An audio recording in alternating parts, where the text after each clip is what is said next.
Hello, card fighters, and welcome to Vanguard Jossu. And my name is Jossu. So, during the recording of this video, we're about a month or a few weeks away from getting the English release for the start decks for Cardfight Vanguard overdress. And to those who may not know what a start deck is, it's pretty much a pre-constructed deck that aims players to play or get into the game. And knowing myself, I'm probably going to get most of the start decks, and maybe most of you would do the same thing too.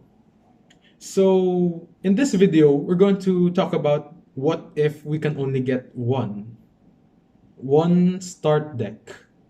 And to those who may not know which start decks we're going to have, they are Yu for Dragon Empire, we have Danji for Dark States, we have Toya for Keter Sanctuary, we have Megumi for Stoicheia, and we have Tomari for Brant Gate.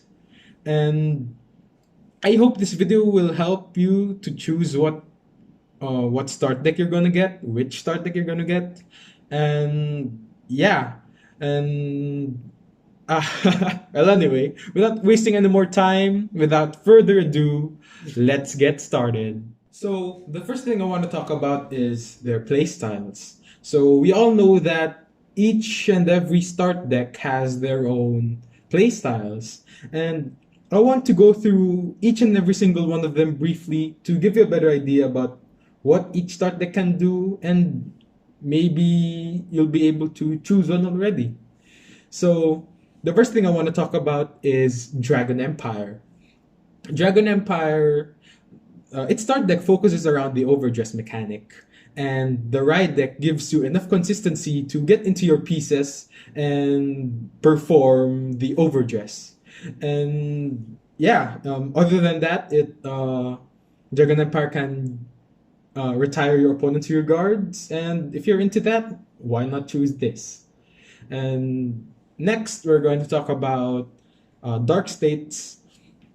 And Dark States, its start deck, it's going to revolve around building up soul to give that finishing blow once you build up that much soul. And Danji start deck, it also has the final rush state. And whenever you're in final rush, your Vanguard and some of your units' power will be greater than ever before. So if you're into big attacks, big finishers, then go with the Dark State start deck. And then we go to Keter Sanctuary, and this deck is really interesting because this deck contains a lot of grade 3s, and its playstyle revolves around getting these grade 3s in hand. So you'll get benefits, well, for the number of for the number of grade 3s you have in your hand, well, at least for your grade 1 and 2 turns. And once you get to grade 3, you're focused on big attacks with a lot of aggro. So yeah, so if you're into that, aggro plays with big numbers, then choose Keter Sanctuary. Next, we're going to talk about Stoicheia. And Stoicheia is, if I'm not mistaken, it's about early aggro. Stoicheia calls a lot of units in their early turns, and then once they go into their grade 3s, they'll be able to attack from the back row. So if you're into a bunch of attacks, a lot of multi-attacks, then choose Stoicheia. And lastly, last but not the least, we have Brant Gate. And the Brant Gate start deck revolves around the prison mechanic. The prison mechanic is like a retire, but not really. So, well, if you think about it, it's more like a bind mechanic, because your opponent's units will go into your prison card, and to free them, they must pay a cost. So The more units you have in your prison, then the more powerful your vanguard and I think rear guards become too. So if you're into more control and more uh, giving disadvantage to your opponent, so choose Brantgate. So the second thing I want to talk about is future support. So we know that we're gonna get booster boxes in the future, and it will help strengthen our decks and maybe even change our decks. So maybe the start deck units don't fit you. Like I don't like Nirvana, or I don't like Violence Bruce, or maybe I don't like Bastion. But look, there's this card called Hexaorb Sorceress that I really like, and she's from Keter Sanctuary. So I'll just get the Keter Sanctuary start deck. I'll remove Bastion's Ride Chain. By Ride Chain, it just includes the grade 1, 2, and 3 that's part of the Ride deck.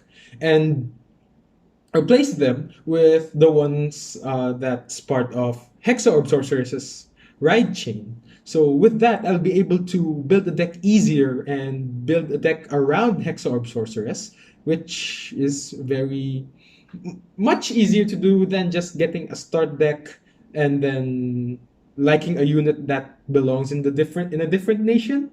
So yeah, if it doesn't fit you or you just want to play something else, then just look at future support and just build around it. And finally, last but definitely not the least, is the third way you can consider when it comes to choosing a start deck is coolness factor. And there's nothing much I can say about coolness factor. It's a subjective term. Maybe you just like how the unit looks. Maybe you like how the unit was portrayed in the anime. Maybe you like the character using the card. So yeah, just choose the start deck that you think it's cool. And I can't really give tips when it comes to coolness factor. Why? Because the coolness just depends on you. Yes, you, the viewer. And that's it for the rest of the video. I hope you'll be able to choose which start deck you'd want to buy, or maybe you'll just buy all of them, who knows. But to those who are just planning to buy only one start deck, I hope this video helps. And yeah, maybe you're curious about which start deck I'm gonna get, and if it's not obvious, I'm gonna get Keter Sanctuary because Bastion is just super cool. And yeah, I find them very enjoyable too. So anyway, before this video ends, if you like the video, then hit the like if you want. You can subscribe if you want, and maybe hit the notification bell.